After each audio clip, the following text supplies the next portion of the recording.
We got some PR from Lumix, and it's only been a week since we've been back in the UK. Now, you guys know I get some gear lent to me from time to time from Lumix. I've reviewed the S1R Mark II in the past.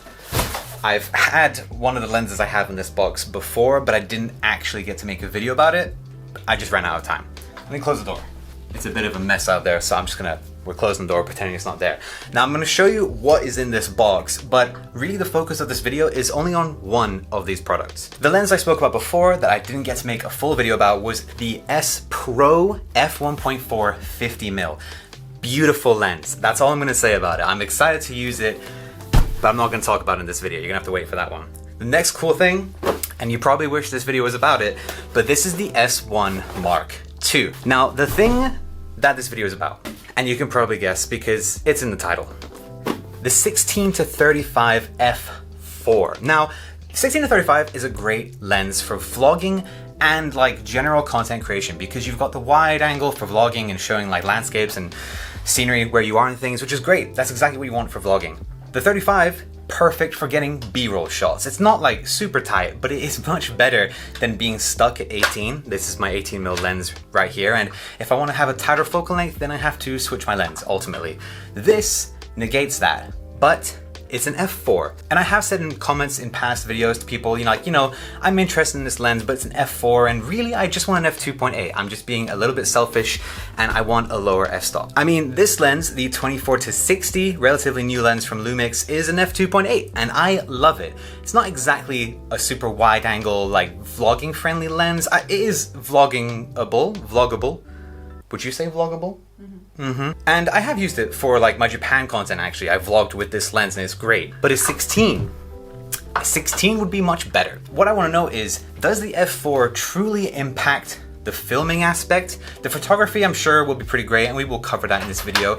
But in terms of using this as a vlogging lens and a B-roll lens, is this the lens to get? Or should we keep bugging Lumix and say, please, please, please, make a Mark II of this and make it an f2.8?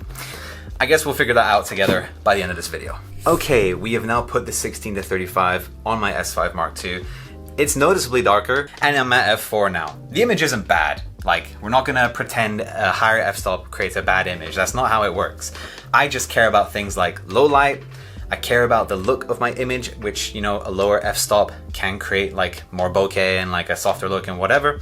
But there's advantages to having a higher f-stop as well. So we'll cover all those things in this video, and I guess really we should just get started with the Lumix live event in London. That's why I'm afraid of myself, yeah. I'm afraid by myself sometimes. Keep running out of time. Got a little while, some time to kill before I need to head over.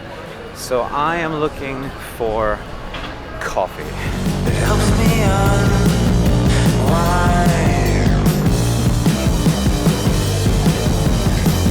I'm a friend of myself. I'm a friend of myself. Having coffee is so good. At least Blank Street's coffee still holds up from what I remember. Anyway, I've got a bit of time before the Lumix live event, so I'm gonna try and get some cool B-roll shots for the 16-35. It's an f4. I want to see what I can do with it. I know you can do good things with a higher f-stop lens, but that's the whole point of this video, is us finding out together. So I'm walking to a park, maybe there's something there, we'll find out together.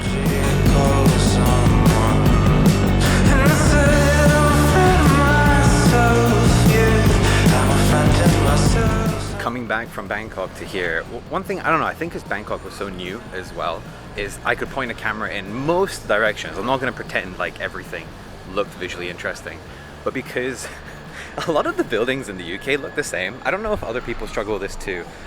I kind of struggle to find compositions sometimes that I find visually interesting to film and photograph. But anyway, I'm going to make my way to the event now. It's about 20 minutes on the tube once I'm on it, and then it's like a 20-minute walk. I walk fast, so probably 10.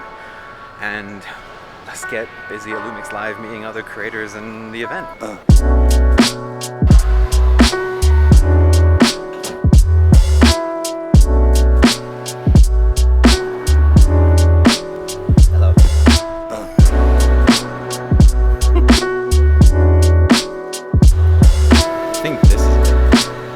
think I see some creators. Saw an entrance. I don't know if that's the entrance, but I'm gonna go to the people and say hello.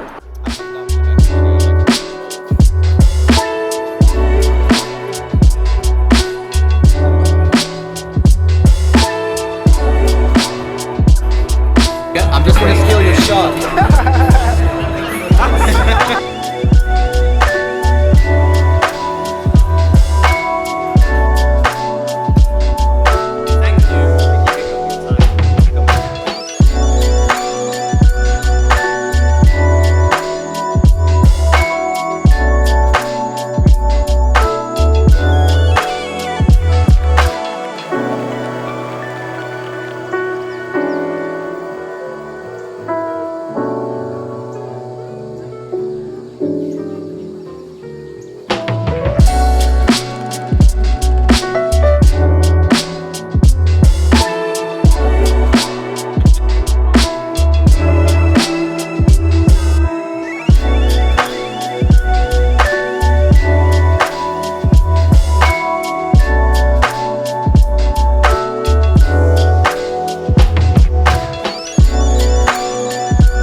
Oh, hello. It's just me the next morning with my Panasonic slash Lumix mug.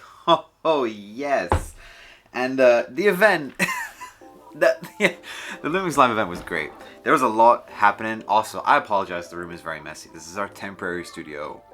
We're not organizing it properly. It's just kind of when we get PR and packages, it's on the side, so please ignore that. The event was fantastic. Lumix, you guys did a great job, but let me just show you guys the swag that everybody got, by the way. This wasn't just for me or for specific people.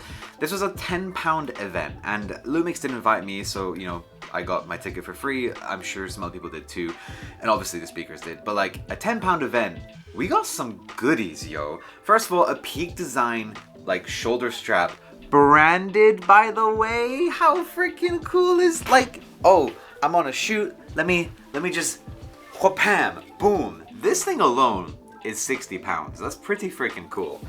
But let's go through the other goodies that we got, and then we'll get on to the main bits. This lens. So we got a SanDisk 32 gig SD card. Then we got this. I was really confused as to what this was until I opened it up. This is like a camera cover. Oh, it's branded. Didn't notice that before. Yeah, I think basically you put it over your camera when it's raining. So like lens here to the camera. So that's cool. We then got some stickers, a carabiner, and a lens cloth. We also got a water and a chocolate. I drank and ate both of those very quickly.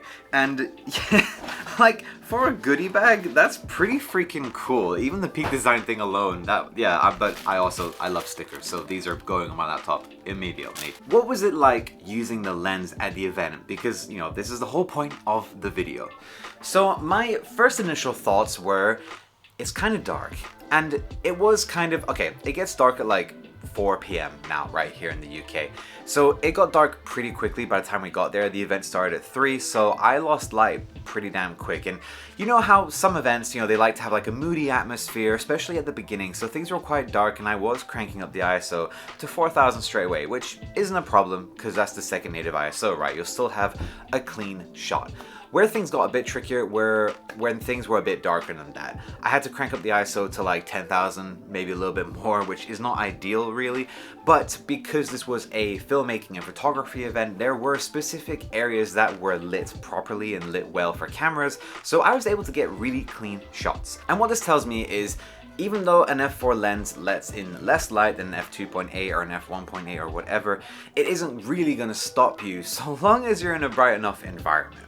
Now, in terms of how the shots looked, I thought they looked great. I was really happy, and I was also very much enjoying being able to go from a 16 to a 35 and everything in between, because I was able to get those really interesting and unique wide POVs, as well as punch in to get a 35 and get like a bit more of a close-up, really cool B-roll shot. These guys doing BMXs and everything.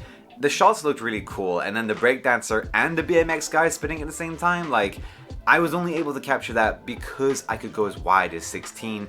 Yes, I'm sure I could have done it with my 18mm, but that's not what we're focusing on in this video. So now, one quick side thing I wanted to add, because I learned a lot at the event, and I'm gonna make a whole other video about that. I'm holding my coffee like I'm gonna drink it. I'm too busy talking to you guys.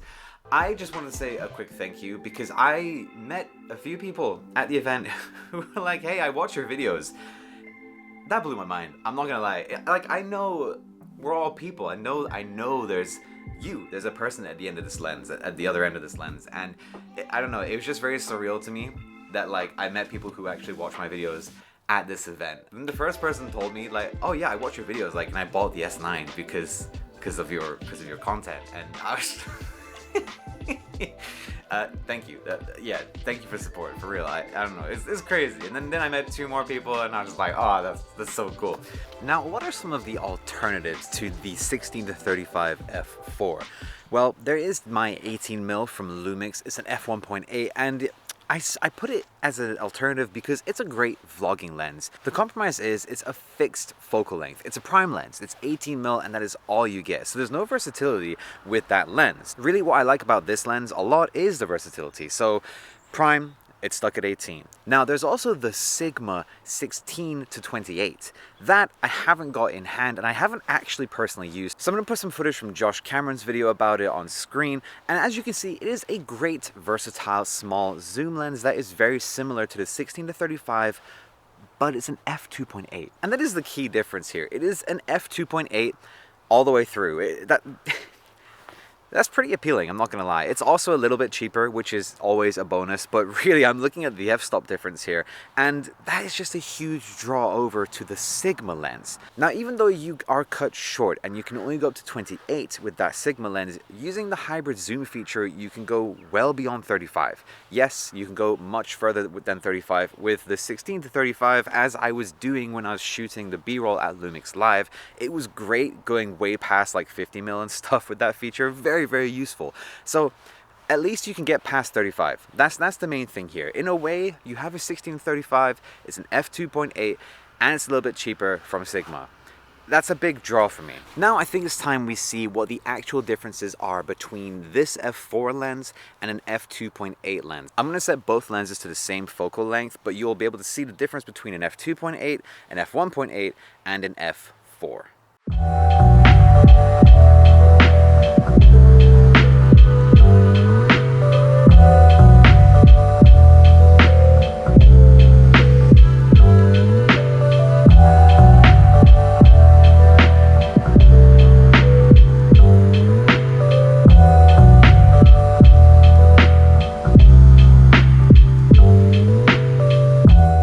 Quite obvious the difference in bokeh you get between something like an f4 to an f1.8 or even an f2.8.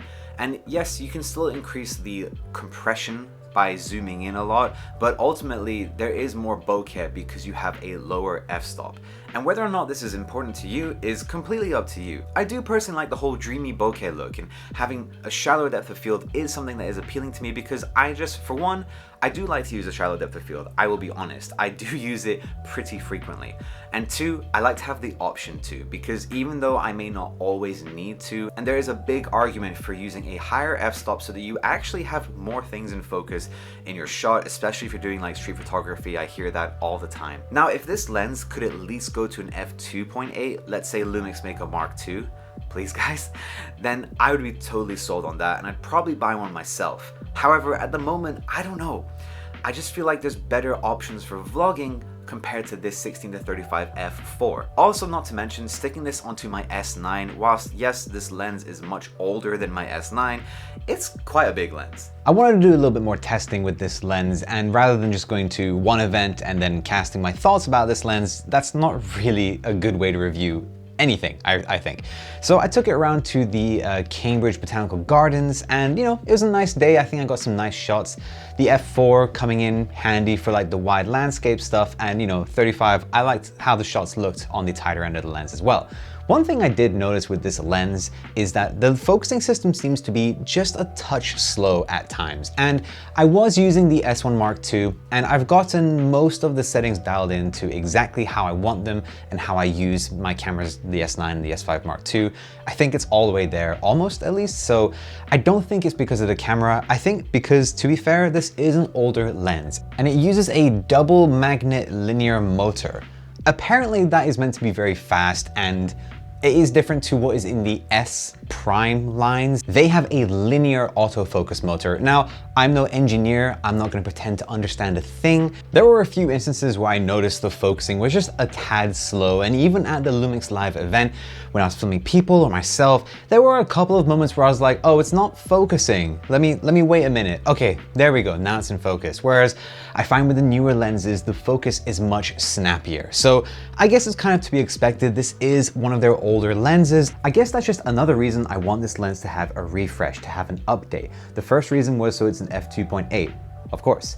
Second reason now is just for more reliable autofocus motors, I suppose. Not to say that they're bad, they're not, but I don't know. There were those moments, so there has to be something going on here. So my final thoughts for this, let's call it a first impressions video. I feel like it's a bit too short of a time to call this a full review, but probably enough time for me to decide whether or not I would personally buy this lens and whether I can recommend it to you guys.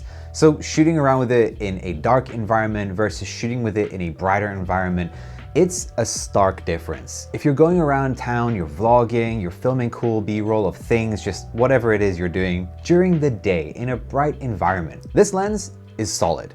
Now, yes, I would love to have a shallower depth of field. I personally just want to be able to have the choice to have nice, creamy bokeh, you know, an f1.4 beautiful lens. Like what I'm using right now, like everything behind me is so blurry, and I personally am loving how this shot looks. I will never get that look from this lens. Not because it's a 16, not because it's a 35, but because it's an f4. And there's nothing I can ever do about that, unfortunately. Now, an f2.8, sure, is not as great as an f1.4 in this regard, but it's definitely a difference from an f4 lens, as shown in the comparison shots.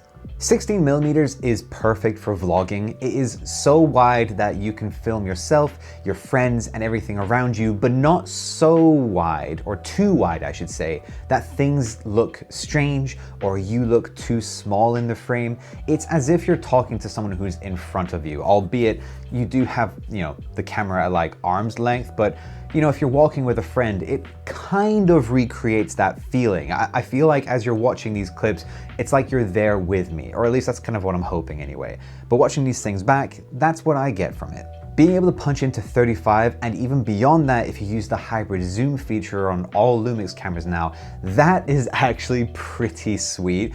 Because of that feature alone, this turns into like a 16-50 almost, which is a very interesting focal length to be able to play with. Obviously, if you're shooting in 6K open gate, then you can't do this, but if you're shooting the normal 4K modes, which is what I shoot most of the time, to be honest, a very interesting feature to be able to take advantage of, because it makes this very versatile lens even more versatile. In the darker environments though, interiors that are lit very dimly, nighttime stuff, it's a bit of a struggle, I'm not gonna lie. Having a second native ISO on whichever Lumix camera you're using, that did help when it came to the Lumix Live event. But there were still plenty of shots where there just wasn't enough light. And if I had used a lower f-stop capable lens, I probably wouldn't able to get around that. I probably would have been totally fine. But instead, well, there's a lot of shots in the montage from earlier that I'll have on screen now as well that were very, very noisy. These two things are really pushing me away from this lens, if I'm being honest here, mostly because of the aperture. But the other thing to consider is this lens is still quite expensive. It's £1,350 right now if you're looking on the Panasonic UK store, which is not too much. Like there's lenses like this that cost £2,000 from other brands. But you know, the Sigma lens is sub £1,000, sub $1,000. And that does make a difference when you take into consideration that that is also an f2.8 lens. And unfortunately, this one isn't. Now, I personally don't think I would pick this up myself. I don't think it's a lens I would go out and buy today. But if Lumix were to update this to at least an f2.8, I mean, if they can make it even lower than that in terms of f-stop, that'd be amazing, then I'd probably consider buying it. The autofocus motors were the biggest problem, and frankly, if they did make an updated version of this lens, I'm sure everything would be updated to be on par with what their lenses that have most recently come out are like the 24-60, perfect autofocus with that lens. If it was the same as that, then I'd have no problems. And I guess really the main thing I have against it is the aperture. And I know people are gonna complain in the comments because people said the same things about the 18 to 40 or whatever, that, you know, the zoom lens that came with the S9 or the kit lens you could get with the S9, about it being made for different things. That's totally fair, I agree. This for architecture work, of course. F4, you'd probably be shooting at F8. Who are you kidding? F4 is too shallow. I agree with you. I'm just telling you how I would use the lens, and if you're considering using it for content creation, then this might not be the right purchase, and it might be worth waiting until Lumix updates it, or, you know, get the Sigma lens. I just want to say thank you again to Lumix for sending out this gear for me. You know, they don't influence anything I say. They just let me borrow stuff so I can make videos about it. And I always ask anyway because I'm interested myself. I want to see if it's worth it. And I want to let you guys know if this is something I'd pick up and something that might be worth it or not to you. So thanks Lumix, really appreciate it. And also don't forget to subscribe down below. If you guys want to see more lenses that I recommend or have reviewed, check out these videos on screen. And don't forget to headbutt the like button on your way out. I'll see you in the next one.